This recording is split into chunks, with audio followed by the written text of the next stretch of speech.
تعرفوا ان ستاربكس مش بتقول الحقيقه بالكامل بخصوص نشأتها كبراند قهوه عالمي، وفي جزء من القصه متفبرك؟ تعالوا اقول لكم ايه حكايه الموضوع ده. اللي منشور على موقع ستاربكس بخصوص قصه نشأتها ان اسم ستاربكس مستوحى من شخصيه في روايه موبي ديك اسمها ستاربك، وان بالاسم ده هم بيستحضروا روح المغامره وتقاليد الابحار الخاصه بتجار القهوه. يا سلام!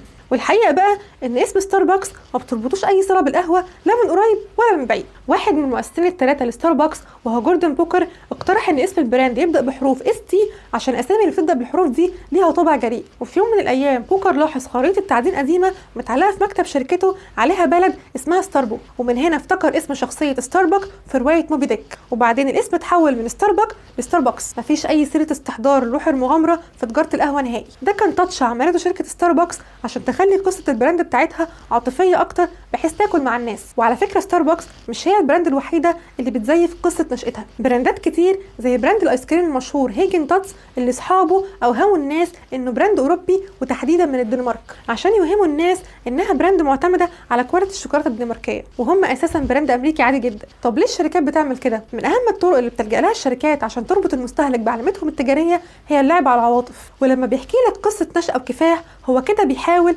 يثير عواطفك تجاه العلامه التجاريه دي، ودي حاجه مقصوده. الشركات يا جماعه مش بتربطك بالمنتج قد ما بتربطك بالعلامه التجاريه نفسها، ولو انت تعاطفت مع العلامه التجاريه هتبقى على الاقل مقتنع بيها. طبعا الكذب في التسويق حاجه غلط، ولكن استراتيجيه من استراتيجيات البراند هي اللعب على العواطف وحكي قصه نشأة البراند. طبعا القصه الاصليه مش اللي فيها كده، واللي بيقوم بالمهمه دي داخل الشركه هم موظفين العلامه التجاريه بيتبعوا استراتيجيات شبيهه عشان تقع في حب البراند مش المنتج، وتحس انك ممتن للبراند مع ان البراند هي اللي محتاجاك مش انت اللي محتاجها. القسم ده محتاج ناس مبدعه جدا، واكتر ناس مناسبه للوظيفه دي هم خريجين كليه تجاره. وفي حلقه بالفعل اتعملت على القناه بتتكلم عن وظيفه البراندنج وازاي موظف البراند بيقدر يقنع اللي قدامه بالبراند، وليه خريج كليه تجاره بالذات هو الانسب للوظيفه دي، وايه هي المهارات اللي المفروض يتعلمها عشان يقدر ينافس غيره في سوق العمل. لينك الحلقه هتلاقيه في صندوق الوصف، ما تنساش تشوفها وتقولي رايك. وبس كده، سلام عليكم.